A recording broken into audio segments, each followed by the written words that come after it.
This is News Today with WDW News Today. I'm Tom Corliss of WDWNT.com. Please like this video, subscribe, and hit the notifications bell to make sure you never miss the latest from the Disney theme parks all around the world. Here now the news for June 19th, 2023. More Disney parks executive management is changing, with the biggest effects at the Walt Disney World Resort. Of course, recently the CFO, Christine McCarthy of the Walt Disney Company, announced she was stepping down to be replaced by Disney Parks CFO Kevin Lansbury. Lansbury's position will be taken over by Andy Hopkins, who will serve as the interim parks CFO. Melissa Valquette, the vice president of the Magic Kingdom, will become the vice president of Industrial Engineering and Park Operations line of business. Sarah Riles will take Valquette's place as the vice president of Magic Kingdom. Riles is currently the vice president of Disney's Animal Kingdom. Marianne Smith, the vice president of customer experience, will replace Riles as the vice president of Disney's Animal Kingdom. Meanwhile, Farron Kelly will replace Smith as the vice president of the customer experience. Kelly currently serves as the vice president of Disney Sports, which includes the ESPN Wide World of Sports complex, Run Disney, and Disney Water Parks. His replacement has yet to be named. Those mentioned above will transition to their new roles by July 9th. The paint of the Cinderella Castle turrets has been touched up following the removal of the 50th anniversary decorations. Close look at the towers reveals that the blue spires have been repainted after the decorations were removed. Of course, after they were removed, the blue was faded and even damaged a little bit in some places. The castle, of course, still features those colors that were introduced during the 50th anniversary celebration, actually a couple months before that. The shining gold, the rose, the pink colors, all of that still there. And that is planned to be the permanent color of Cinderella Castle moving forward. And in that vein, our next story, images of a new Lego Cinderella Castle set celebrating the 100th anniversary of the Walt Disney Company have appeared online ahead of the set's release. According to Bricktastic.net, this will be set number 43222, officially named the Disney Castle. It'll have 4,837 pieces, and the minifigures visible in the set. We see Snow White, her prince, Cinderella, Prince Charming, Tiana, Naveen, Flynn Rider, and Rapunzel. Invisible inside the castle are a bed, a pumpkin, candelabra resembling Lumiere, and the Sword in the Stone. And 2 fireworks can be created and attached to the tallest towers. The set will cost $399.99 at the Lego store and will be released on July 1st, 2023. It's recommended for ages 18 and up. For reference, here's a look at what the 2015 version of the Lego Cinderella Castle looked like. That was set number 71040. The new set has a pink upper half to match the real Cinderella Castle with brighter blues and gold trim, again more closely resembling the modern day version of the castle. The old set included Mickey and the gang. This time around they're focusing on princesses. The old set also only had 4,080 pieces and was recommended for ages 16 and up. They've made it more complicated now. I've seen some reports say the new one is taller also, but I think we'll have to wait and see if that is true or not. We'll see what happens. A brand new asteroid shake has landed on Earth at Anti-Gravity's Galactic Goodies in Tomorrowland at the Magic Kingdom. We had the opportunity to try it out for ourselves. The asteroid shake is $8.49. It's billed as a chocolate milkshake with hot fudge, whipped cream, graham cracker crumbs, and chocolate donut holes, creating a sort of Mickey Mouse aesthetic at the top. The review at WDWNT.com. This program is brought to you by our official travel agent sponsor, Br'er Guest Vacations. Your dream vacation begins with Br'er Guest and their concierge team of expert vacation planners. Head on over to brguestvacations.com/WDWNT and their team will design your next magical vacation, from the Walt Disney World and Disneyland resorts to the Disney Cruise Line to Adventures by Disney and more.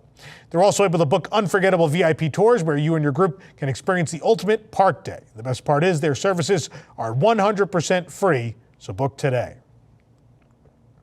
The bathrooms in what we now know as World Nature in EPCOT have finally reopened after more than a year of refurbishment. Located between the Land and Imagination pavilions and butting up against the CommuniCore Hall construction site, these restrooms closed back in April of 2022 to accommodate the refurbishment and the work next door. They were gutted and rebuilt in most cases. The adjacent pathway towards World Showcase was also reopened last week.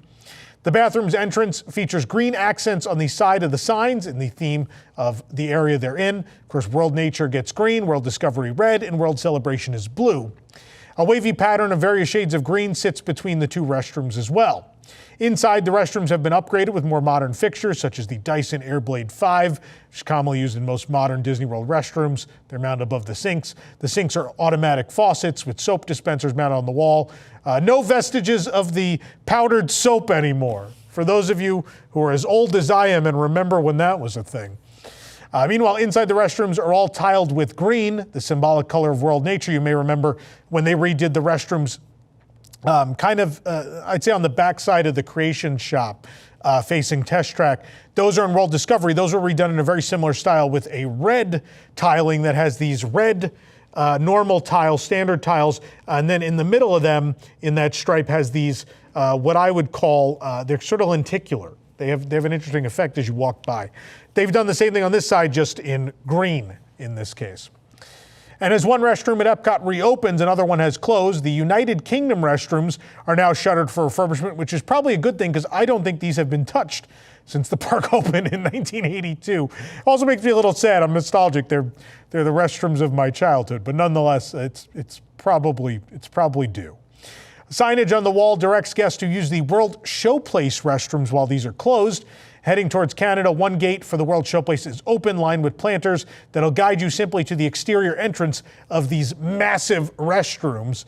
They are some of the best at Disney World because there are so many stalls and you're never going to wait. Even ladies, I will guarantee you, you will never wait to use a toilet at World ShowPlace. There's just so many. Some tall new poles have been installed in the future CommuniCore Plaza stage area of construction at Epcot.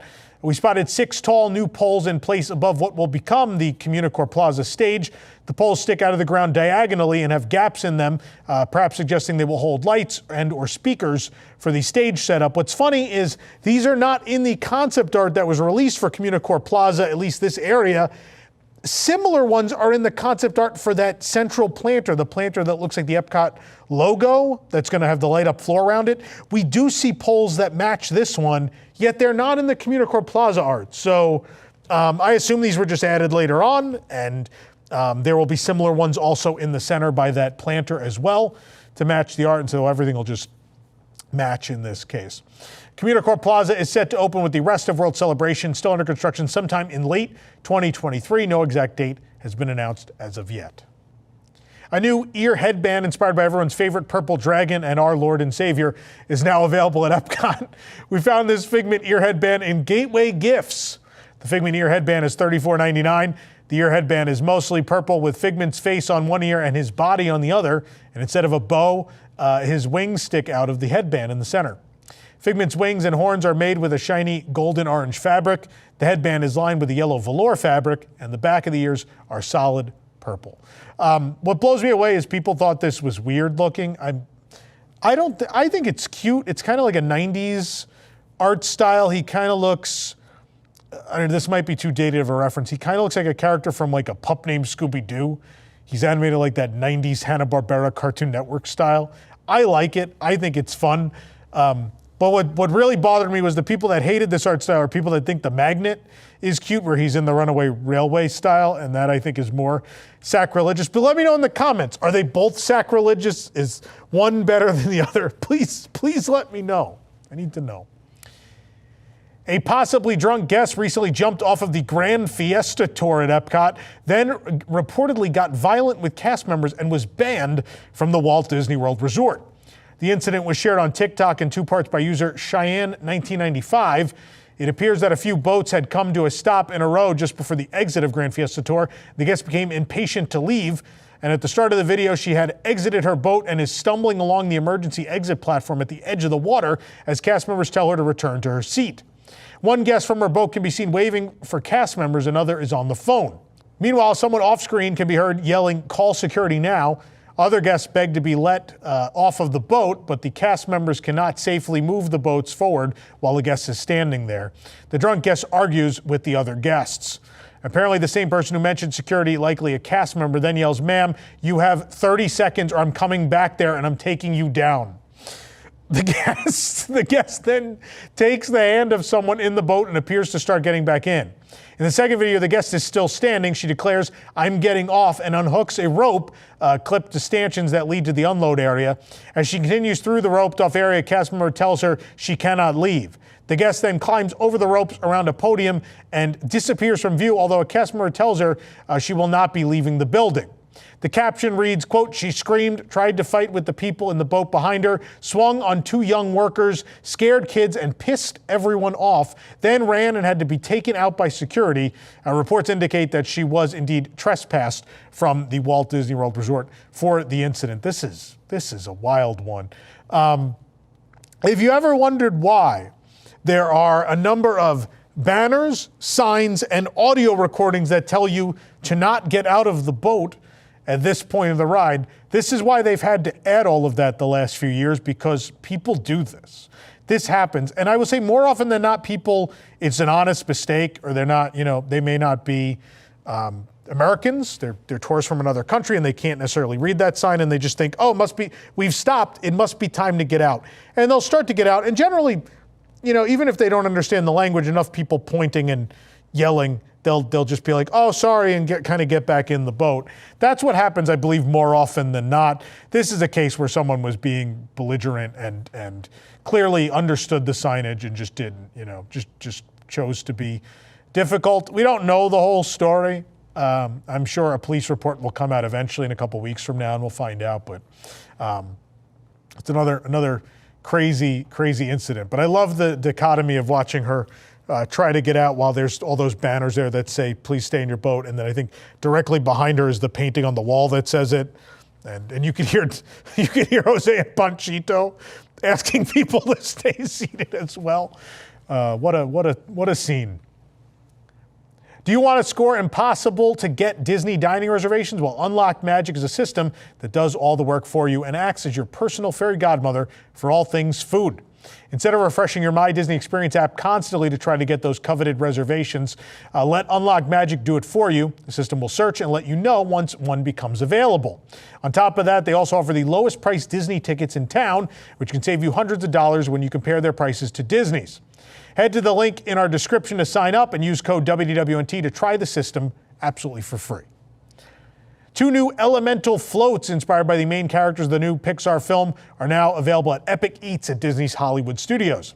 There's Ember's Fiery Float for $6.49. It's Dole Whip Mango with chamoy mango puree, chili lime seasoning, and red bubble sugar. There's also Wade's Cool Blue Float for $6.49. It's vanilla soft serve, Sprite, blueberry boba pearls, flavors of cotton candy, and a meringue wave. The review on our website. I actually personally reviewed these. In an interview last week, Scarlett Johansson, star of the upcoming Tower of Terror film, gave an update on the film's production process, as well as a fun tidbit about her experiences with the ride. The former Marvel Cinematic Universe star appeared on last week on an edition of Live with Kelly and Mark to discuss, among other things, her upcoming Tower of Terror film project with hosts Kelly Ripa and Mark Consuelos. She noted during the interview that filming was about to begin on Tower of Terror, which has no release date or plot details just yet. Johansson also joked that she loves the ride but can only go on it once and that it's no rerides. Johansson is currently set to produce and star in the film, which was previously canceled while Johansson was embroiled in a lawsuit with Disney over the release of Black Widow on streaming and her subsequent very public fallout with then CEO Bob Chapek and the company at large. No director has been attached, although rumors have swirled of Taika Waititi directing, and as well Toy Story 4 director Josh Cooley helping write the script. This would not have been the first attempt at a Tower of Terror film, though. As you may remember, The Wonderful World of Disney had a TV movie called Tower of Terror, starring Steve Guttenberg and Kirsten Dunst back in 1997. In December of 2020, screenwriter John August shared details and illustrations from his pitch for the film he presented in 2015, but likely this rendition will be quite different. The Incredibles took over rooms at Disney's Contemporary Resort back in 2021, and now they're taking over the merchandise. A new resort-specific ear headband and Tervis tumbler have debuted with The Incredibles on them. We found both items at BVG. It's possible this merchandise would have debuted sooner, but October 21 marked the beginning of the Walt Disney World 50th anniversary. It was also the 50th anniversary of the Contemporary, and they had their own merchandise to celebrate. But now that that's over, we're celebrating the current theme of the rooms. The Incredibles ear headband is $44.99. These ears are printed with UV reactive ink, causing them to change colors when exposed to sunlight.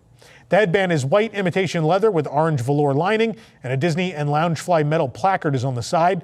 The front left ear features violet par, the right ear reads Incredible Journey, and the back of the ears has a monorail passing between them. And on the left is the resort's logo, while the main building is pictured on the right. There's also the Tervis Tumbler for $29.99. It features similar artwork in the same Incredible Journey slogan. The art is mid-century modern-esque in shades of red, orange, blue, and more earth tones. Helen and Bob Parr of The Incredibles leap into action on one side. The monorail crawls along the lower portion of the tumbler, and the logo for the resort is on the opposite of the Parrs. Again, both available now. The Br'er Rabbit bronze statue has been removed from the Walt Disney Studios Park at Disneyland Paris. We captured photos of the statue during our recent visit to Disneyland Paris. These statues are near the Sorcerer Hat Tower at the Animation Celebration building. Br'er Rabbit was on a blue column next to a statue of the genie from Aladdin. DLP reports shared on Twitter a few days ago that the Br'er Rabbit statue had been removed, but not only that, the genie statue was actually moved to the pedestal on which Br'er Rabbit used to sit, and so now the pedestal at the end is now blank. The interesting wrinkle in this story, so we tweeted that the Br'er Rabbit statue was still there because it's newsworthy, right? I mean, as this statue is being removed from Disney parks around the world, there were two left. There's one at Tokyo Disneyland, actually outside the park. And then the one here. And so we tweeted it since it was newsworthy that it's still there. So once this was removed, there was a flood of tweets, mostly from accounts with Splash Mountain in their name, blaming me for getting this statue removed, which is kind of crazy, right? Because we would assume Disney knows that the statue is there the same way they knew that Zippity Doodah still played on the monorails at Tokyo Disney. And we assume they know that there's a Br'er Rabbit statue still at Tokyo Disneyland, as also there's a fully operational Splash Mountain that remains there with no plans of it being removed either, for that matter. I don't believe that this was rushed to be done because we noticed it was there. If you think so in the comments, if you do think I'm at fault, let me know below if you think so. But there are certainly some things you could blame WDWNT for over the years. The cancellation of a Tower Terror bar, some other stuff like that. The Country Bear's still standing. But I don't know about this one, but I'm certainly being blamed a lot on the internet for the removal of this statue. That being said, those statues were supposed to be moved at some point anyway as part of the overhaul of the park. So we assumed when that was going to happen anyway that this would have been taken care of at that point. But let me know in the comments if I'm at fault. I probably am. Who knows? For the absolute latest on these stories and all that didn't make it into today's show, be sure to check WDWNT.com and follow us on all your favorite social media platforms. That way you can see when I tweet about Br'er Rabbits around the world before they get removed. You can support the entire team behind this show and others by joining the WDWNT Interglobe Society at patreon.com/WDWNT. Get access to exclusive content, discounted show and event tickets, and more. Special shout out to all of our WIGS members watching who make this show happen every week. For the worldwide leader in Disney Parks news, this is Tom Corliss saying, enjoy the rest of your today and have a great, big, beautiful tomorrow. Welcome to Deep in the Plus. Each week, join host Rob Whiteside as he and a panel of Disney superfans take a different movie or TV show from the Disney Plus catalog. They'll tell you its history, details, and give their review, so you'll know if it's worth your time. Current shows, classic movies, and everything in between. Watch Deep in the Plus live Wednesday nights at 9 Eastern for new episodes, or catch Deep in the Plus anytime on YouTube on WDWNT TV.